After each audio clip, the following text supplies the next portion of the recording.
Presenting the classics of Sam P. Chaladurai. Sam P. Chaladurai அவர்களின் போதனை களஞ்சியத்திலிருந்து.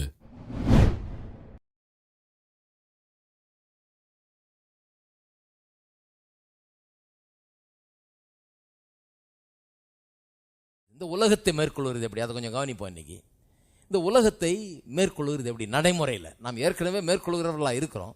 இதை ப்ராக்டிஸில் எப்படி பண்ணுறது, உலகத்தை மேற்கொள்கிறதுனா எப்படி என்பதை கொஞ்சம் நாம் கவனிக்க வேண்டும். திருப்பம் 2 பேதுரு 1:3. தம்முடைய மகிமையினாலும் காருண்யத்தினாலும் நம்மை அழைத்தவரை அறிகிற அறிவினாலே ஜீவனுக்கும் தேவ பக்திக்கும் வேண்டிய யாவற்றையும் அவருடைய திவ்ய வல்லமையானது நமக்கு தந்திரமன்றி. நல்லா கவனிங்க, அழைத்தவரை அறிகிற அறிவினாலே ஜீவனுக்கும் தேவ பக்திக்கும் வேண்டிய யாவற்றையும் அவருடைய திவ்ய வல்லமையானது நமக்கு தந்து. அதாவது சிம்பிளா சொல்றேன், அந்த வசனத்தை உலக வாழ்க்கைக்கும் ஆவிக்குரிய வாழ்க்கைக்கும் வேண்டிய யாவற்றையும் எப்படி தந்திருக்கிறாராம்? நம்ம அழைத்தவரை அறிகிற அறிவை கொடுக்கிறதுனால, அவரை குறித்த அறிவு நமக்கு வாழ்க்கைக்கு தேவையான அத்தனையும் கொடுக்கிறது. அப்ப அறிவுல இருந்தா எல்லாம் வருதுன்றார். அவரை குறித்த அறிவிலிருந்து நமக்கு வாழ்க்கைக்கு தேவையான அத்தனையும் வருது. இப்ப பாருங்க 4ஆம் வசனம். இச்சையினால் உலகத்தில் உண்டான கேட்டுக்கு தப்பி திவ்ய சுவாபத்துக்கு பங்குள்ளவர்களாகும் பொருட்டு மகா மேன்மையும் அருமையுமான வாக்குத்தத்தங்களும் அவைகளினாலே நமக்கு அளிக்கப்பட்டிருக்கிறது. இப்போ உலகத்தை பற்றி பேசுது பாருங்க. உலகத்தில் உண்டான கேட்டுக்கு தப்பி, ஆங்கிலத்தில் ரொம்ப அருமையாக வந்திருக்குது, escaping the corruption that is in the world. ஒரு டிரான்ஸ்லேஷன்ல எப்படி சொல்லியிருக்குது, escaping the destruction, the ruin that is in the world. அதாவது உலகத்தில் இருக்கிற அழிவுக்கு தப்பி அப்படின்னு சொல்லியிருக்குது, கேட்டுக்கு தப்பின்றது. அப்ப உலகம்ங்கிறது ஒரு அழிவின் இடமாக இன்றைக்கு மாறிவிட்டது. கடவுள் அப்படி உண்டாக்கலாத. இன்னைக்கு இந்த உலகத்தை எப்படி விவரிக்கிறாங்க, உலகத்தில் இருக்கிற அழிவுக்கு தப்பினா அப்ப இந்த உலகத்தில் என்ன இருக்குது? அழிவு இருக்குது. இந்த உலகத்தில் பாவ மனிதர்கள் பாவத்தினால் ஆளப்பட்டு வாழ்ந்து கொண்டிருக்கிறார்கள். ஆகவே பெரிய அழிவு, கேடு இந்த உலகத்தில் இருக்கிறது. இந்த உலகத்தில் இருக்கிற கேட்டுக்கு எப்படி தப்புறதா? தேவனுடைய வசனத்தின் மூலமாக தான் தப்புகிறது. அதனால தான் பாருங்க, இந்த வசனம் நமக்குள்ள நிலைத்திருக்க வேணும். இந்த வசனம் நமக்கு ஞானத்தை தருகிறது, தேவனுடைய கிருபையை தருகிறது, சமயோசித புத்தியை தருகிறது, என்ன செய்ய வேணும் என்ன செய்யக்கூடாதுங்கிற ஒரு யுக்தியை அந்த நேரத்தில் தருகிறது, ஒரு ஐடியாவை தருகிறது. ஏன்னா தேவனுடைய வசனம் நம்ம வழி நடத்தக்கூடியதாக இருக்கிறது. இருக்கிறீங்களா? அப்ப வசனம் எவ்வளவு முக்கியம் பாருங்க. வசனத்தின்படி நடந்தா, வசனத்தை பிடித்து கொண்டு நடந்தாலே வாழ்க்கையில வெற்றியை நாம் பிடித்து விடலாம். வசனத்துக்கு முதன்மையான இடத்தை கொடுத்தாலே வாழ்க்கையில வெற்றியை நாம அடைந்து விடலாம் என்பதில் சந்தேகமே கிடையாது. அந்த உலகத்தில் 1008 கேடுகள் அழிவுகள் சூழ்ந்து கொண்டிருக்கிறது. இதுல போய் ஈஸியா சிக்கலாம், ஒன்றும் பிரச்சனையே கிடையாது. சும்மா இருந்தாலே போதும், ஒன்றும் செய்யாம இருந்தாலே மாட்டிக்குவோம் போய். இதுல இருந்து தப்புகிறதுக்கு நம்ம என்ன பண்ணணும்? வசனத்தை இன்னும் ரொம்ப க்ளோஸா பிடிக்க வேண்டும். வசனத்தினால் நாம் நிரம்ப வேண்டும். வசனத்தை நமக்குள்ள வைக்க வேண்டும், அதை பாதுகாக்க வேண்டும். இப்படி செய்ய வேண்டும். பாருங்க, ரோமர் 8ஆம் அதிகாரத்துக்கு திருப்போம் ஒரு நிமிஷம். ரோமர் 8:13. மாம்சத்தின்படி பிழைத்தார் என்ன பண்ணுவீர்களா? சாவீர்கள். எவ்வளோ ஒத்துமை பாருங்க இந்த வசனத்துக்கும் 2 பேதுருல சொல்லப்பட்டிருக்கும். அங்க என்ன சொல்லியிருக்குது? உலகத்தில் உண்டான அழிவுன்னு. இங்க சொல்லி இருக்குது மாம்சத்தின்படி பிழைத்தால். மாம்சத்தின்படி பிழைக்கிறதுனா என்ன? ஒன்றும் இல்லை, உலக மெத்தட் படி வாழ்றது, அவ்வளோதான்.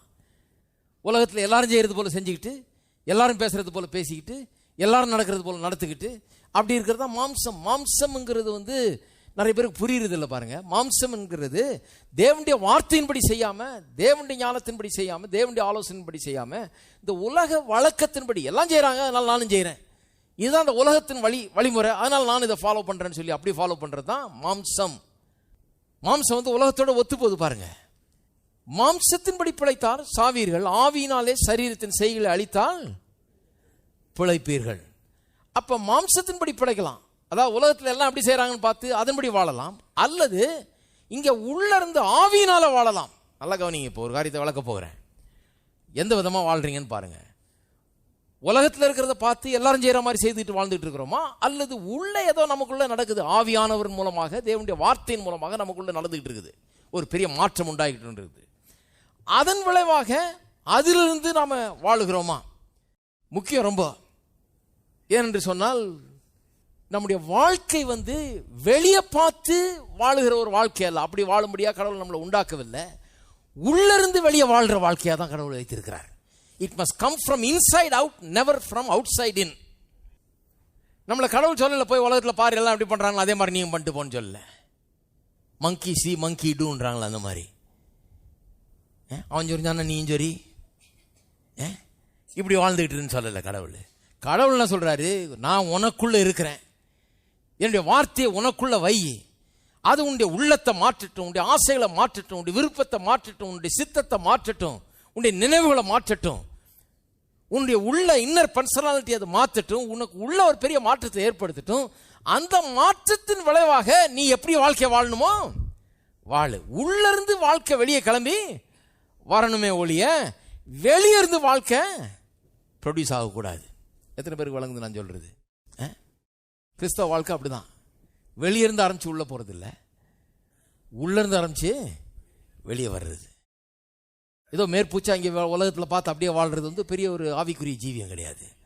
ஆவிக்குரிய ஜீவியம்னு சொன்னால் ஆவியானவர் கர்த்தருடைய வார்த்தையை கொண்டு நமக்குள்ளாக கிரியை செய்து நமக்குள்ளாக ஒரு பெரிய மாற்றத்தை உண்டாக்கி நம்முடைய நினைவுகள், நம்முடைய விருப்பங்கள், நம்முடைய நாட்டங்கள், நோக்கங்கள் எல்லாத்தையும் மாற்றி நம்ம ஒரு புது மனுஷனாக உள்ளத்தில் மாற்றி கொண்டிருக்கிறார் வசனத்தை வச்சு. அதன் விளைவாக நாம் வெளியே ஒரு விதமாக வாழுகிறோம். சில காரியங்களை நாம் செய்கிறோம், செய்வதில்லை, மாற்றி பண்றோம். ஏன் என்று சொன்னால் நாம் மாம்சத்தின்படி நடப்பதில்லை. ஏன்னா மாம்சத்தின்படி நடந்தால் செத்தோம்னு சொல்லி இருக்குது, சாவீர்கள்னு இருக்குது.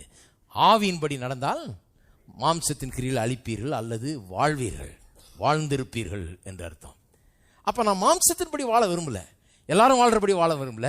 எனக்குள்ள இருக்கிற ஆவியானவர், எனக்குள்ள இருக்கிற கர்த்தருடைய வார்த்தை, இது எனக்குள்ள ஏற்படுத்துகிற மாற்றங்கள், இதை வச்சு இதன் விளைவாக நான் வாழ விரும்புகிறேன். இருக்கீங்களா? கவனிக்கிறீங்களா?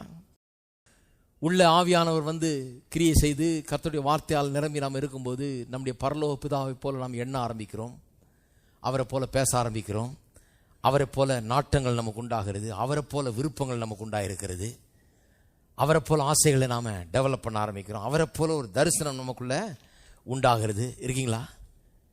இப்படிதான் ஆவிக்குரிய ஜீவன் வளர்ந்துட்டு போகுது பாருங்க. இப்படிதான் மேற்கொள்ளுகிறாக உலகத்தை ஜெயிக்கிறவர்களாக, உலகத்தின் அழிவுக்கு தப்புகிறவர்களாக இருக்கிறோம். இந்த மாற்றம் ஏற்படலைன்னா, உள்ள வார்த்தை போய் நிரப்பிக்கொண்டே இருந்து ஆளை மாற்றிக்கொண்டே இல்லைன்னா உலகத்தில் போய் சிக்கிடுவோம். கண்டிப்பா சொல்லியிருக்கிற மாதிரி மாம்சத்தின்படி பிழைத்தால் சாவீர்கள் எழுதியிருப்பாருங்க. அது நிச்சயம். ஏன்னா அது அப்படிதான். அது ஒரு விஷய சைக்கிள், அது ஒரு சக்கரம் மாதிரி, ஒரு அழிவின் சக்கரம் மாதிரி.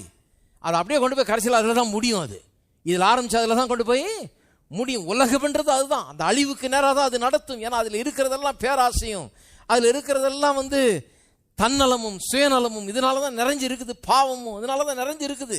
நான் அதில் போய் சிக்கிடக்கூடாது. நான் என்ன பண்ணணும்? கடவுளுடைய வார்த்தையை உள்ள வச்சு ஆவியானவருடைய நடத்தும்படி செய்து நான் உள்ளிருந்து வாழும்போது இந்த வெளியே இருக்கிற இந்த உலகத்தில் இருக்கிற அழிவுக்கு நான் தப்புகிறேன். எத்தனை பேருக்கு வழங்குது நான் சொல்றது?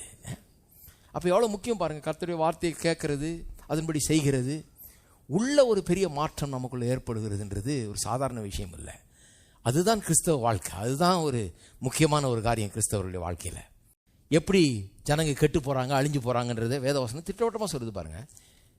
திருப்போம் யாக்கோபு 1ஆம் அதிகாரம் 13ஆம் வசனத்திலிருந்து வாசிக்கிறேன். யாக்கோபு 1:13. சோதிக்கப்படுகிற எவனும் நான் தேவனால் சோதிக்கப்படுகிறேன் என்று சொல்லாதிருப்பானாக. சோதனையை பற்றி பேசணும் இல்லையா? எல்லாருக்கும் தான் சோதனை வருது, சோதனை இந்த உலகத்தில் வருது. ஆனால் தேவனால் சோதிக்கப்படுகிறேன் என்று சொல்லாதிருப்பானாக. தேவன் பொல்லாங்கினால் சோதிக்கப்படுகிறவர் அல்ல, ஒருவனையும் அவர் சோதிக்கிறவரும் அல்ல.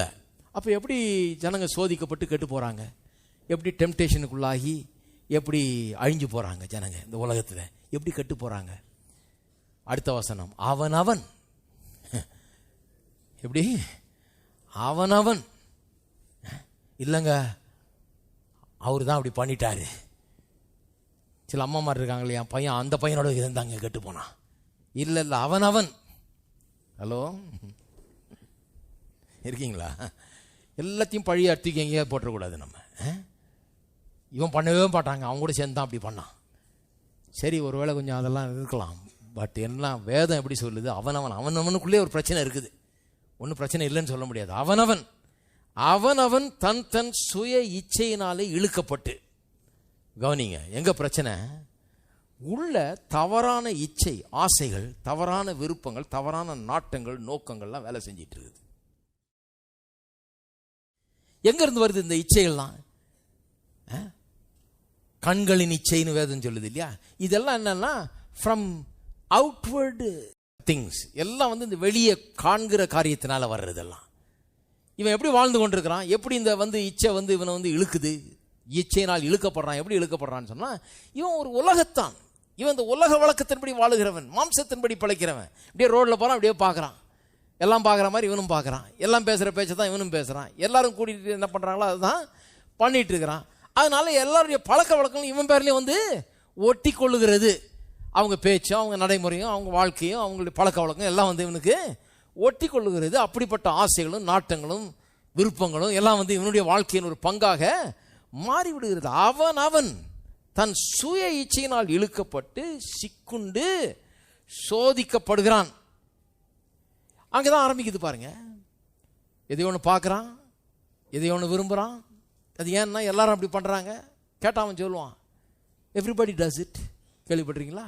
எல்லாரும் பண்ணுறாங்க பிரதர், பண்ணாத ஆளே கிடையாது அது அப்படிமா. உலகத்தில் இன்னொரு இது சொல்லுவாங்க, if you feel good do it. உனக்கு நல்லா இருக்குதா பண்ணு. அது ஒரு ஃபிலாசபி. அது இதெல்லாம் உலகத்தார் பேசிக்கிறது. அவங்களுக்கு பைபிள் மாதிரி, அது பைபிள் வசனம் மாதிரி அவன் கோட் பண்ணிட்டு இருப்பான் பாருங்க. If it feels good do it. உனக்கு அது நல்லா இருக்குதா நீ பண்ணிக்கோ. இது என்னது? இது வேதம் சொல்லுது உனக்கு நல்லா இருக்கலாம், ஆனால் அது அழிவு. ஹலோ, விஷத்தை குடிக்கும்போது நல்லா இனிப்பாக இருக்கலாம், ஆனால் குடித்தா செத்து போய்டுவேன்னு சொன்னால் குடிப்பீங்களா? எவ்வளோ இனிப்பாக இருந்தாலும் வேணுவே வேணாம், அதுக்கு பல கசப்பியே குடிச்சிக்கிட்டு போயிடுவோம் நம்ம. அப்போ பாருங்க எப்படி அழிவு உண்டாகுது பாருங்க. அவனவன் தன் சுய இச்சையினால் இழுக்கப்பட்டு சிக்குண்டு சோதிக்கப்படுகிறான். பின்பு இச்சையானது கற்பந்தரித்து, இச்சை வந்தோடனே அது கற்பந்தரித்து பாவத்தை பிறப்பிக்கும். ஒரு ப்ராசஸ் மாதிரி ஆரம்பிச்சிருது பாருங்க. இதில் ஆரம்பித்து இதை பார்த்தான், போனான், வந்தான், பேசினான், சிந்திச்சான், இதை ஆசை கொண்டான் அப்படின்னு சொல்லி அப்படியே பாவத்தை அது பிறப்பிக்கிறது. பாவம் பூரணமாகும் போது அழிவு பாருங்க உடனே வந்துடுறது இல்லை பாருங்க. அழிவு உடனே வந்துடுது. உலகம் முழுக்க பார்த்தீங்கன்னா இந்த பாவம் நடக்கிற இடங்கள்லாம் பார்த்தீங்கன்னா நல்லா அந்த தெருவே ஜெயஜேன்னு இருக்கும். கெட்ட கெட்ட காரியங்கள் நடக்கிற தெரு உலகம் முழுக்க போய் பார்த்தீங்கன்னா அந்த தெருவில் என்ன லைட்டு போட்டிருப்பான்றீங்க. அவன் மாதிரி லைட் யாரும் போடவே முடியாது.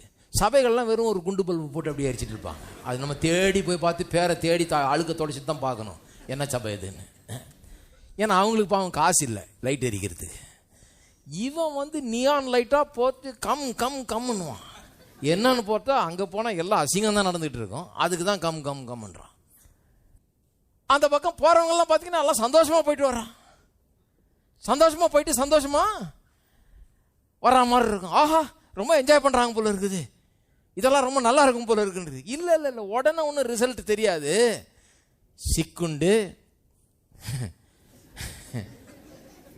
ஆரம்பிச்சிருக்குது. இப்போதான் சிக்குண்டு சோதிக்கப்பட்டு அது கற்பந்தரித்து பாவத்தை பிறப்பித்து பாவம் பூரணமாகும் போது, அது கம்ப்ளீட் ஆகும்போது, அந்த கம்ப்ளீஷன் எப்படி இருக்குது பாருங்க, முடிவு எப்படி இருக்கு பாருங்க.